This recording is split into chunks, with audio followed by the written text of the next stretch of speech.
Efésios capítulo 3, versículo 14 a 19. Por esta causa me ponho de joelho diante do Pai, de quem toma o nome toda a família, tanto no céu como sobre a terra, para que, segundo a riqueza da sua glória, vos conceda que sejais fortalecido com poder mediante o seu Espírito no homem interior. Assim habite Cristo no vosso coração pela fé, estando vós arraigados e alicerçados em amor, a fim de poderdes compreender com todos os santos qual é a largura, e o comprimento, e a altura e a profundidade.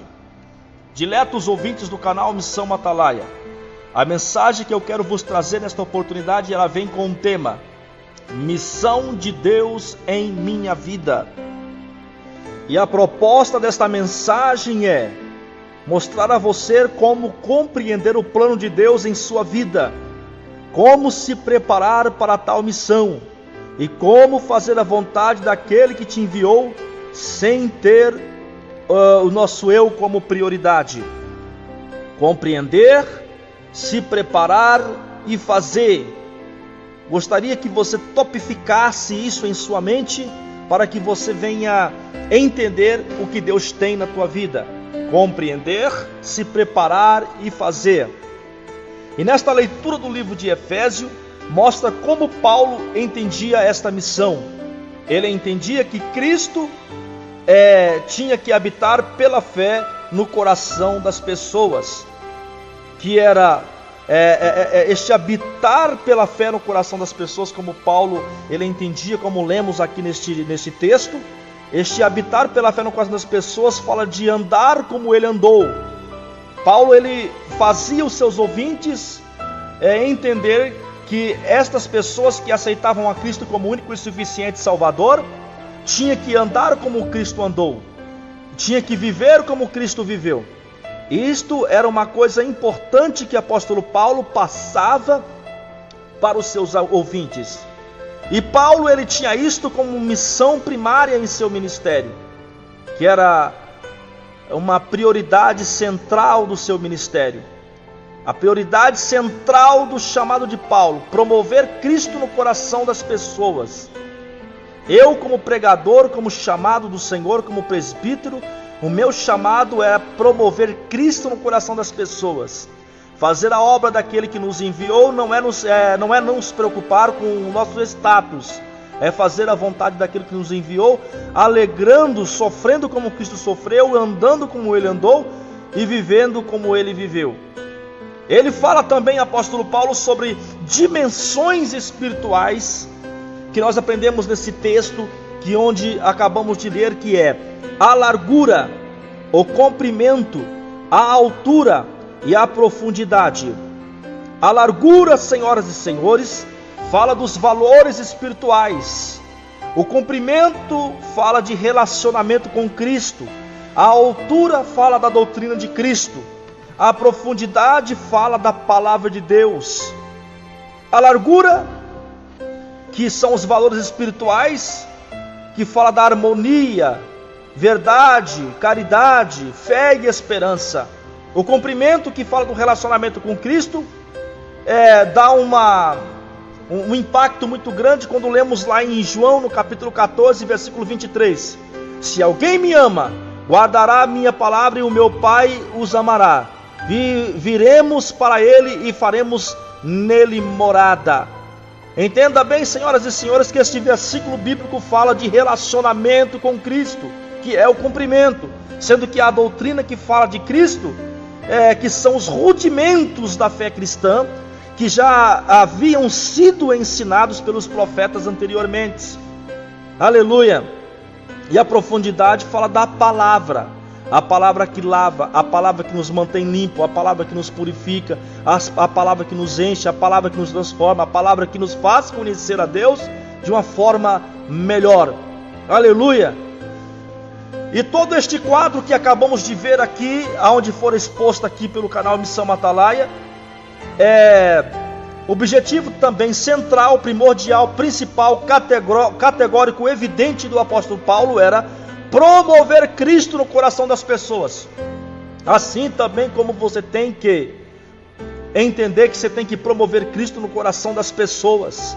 O meu chamado é promover Cristo no coração do sedento, é promover Cristo no coração do perdido, é promover Cristo no coração do ímpio, é promover Cristo no coração da prostituta, é promover Cristo no coração do assassino, é promover Cristo no coração daqueles que precisam de uma oportunidade de vida. Aleluia! Deus seja louvado para sempre.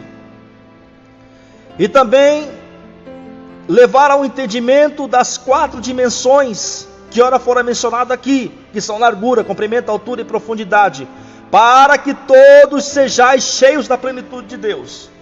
O resultado de todo esse ministério, de toda esta visão cristocêntrica no chamado de Paulo, aqui em Efésios, no capítulo 3, versículo 14 a 19, era para que todos venham ser cheios da plenitude de Deus. E a plenitude de Deus fala de quê?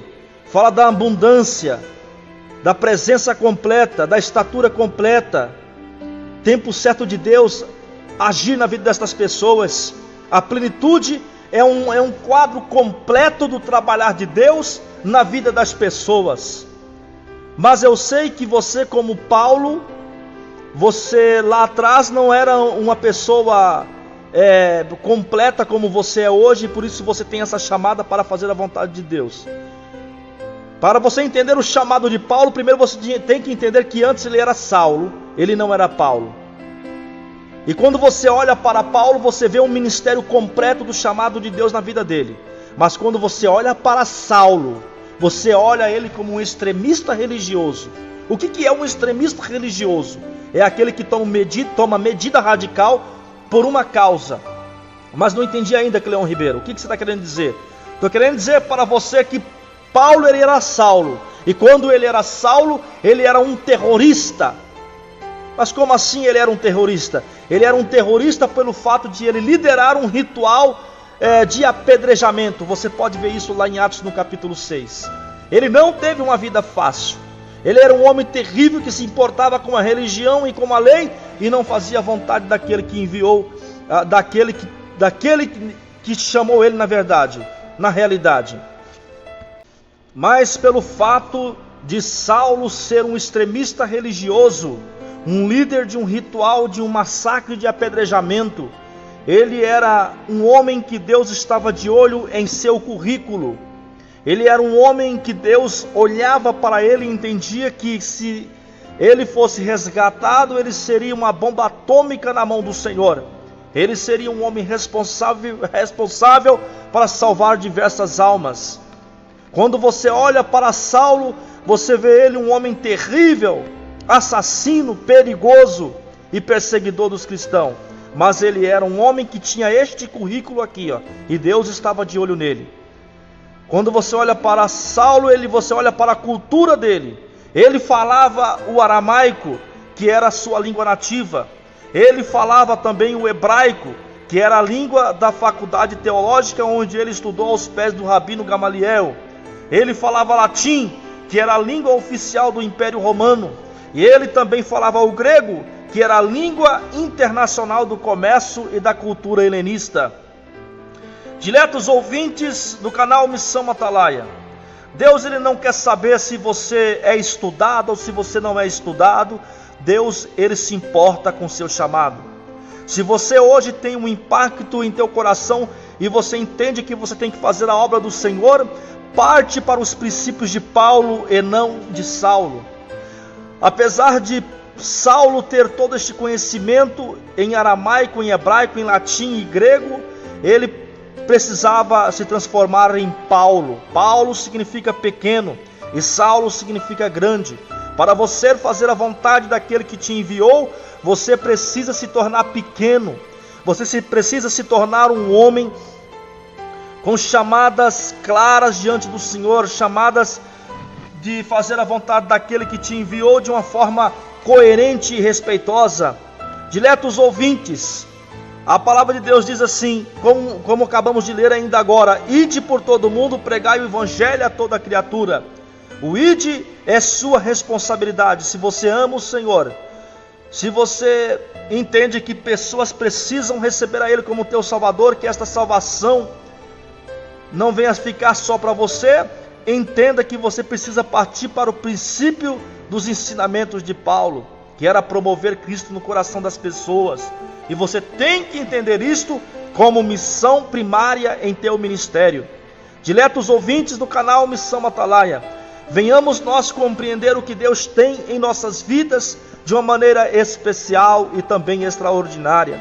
Entender isto como objetivo central de nossos ministérios, ser servos, cumprindo a nossa missão como objetivo de ganhar almas para o reino de Deus.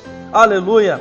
Eu não posso deixar de olhar para o chamado também de Isaías, quando um dia o Senhor chamou ele entendeu o seu chamado, ele foi fazer a vontade daquele que enviou.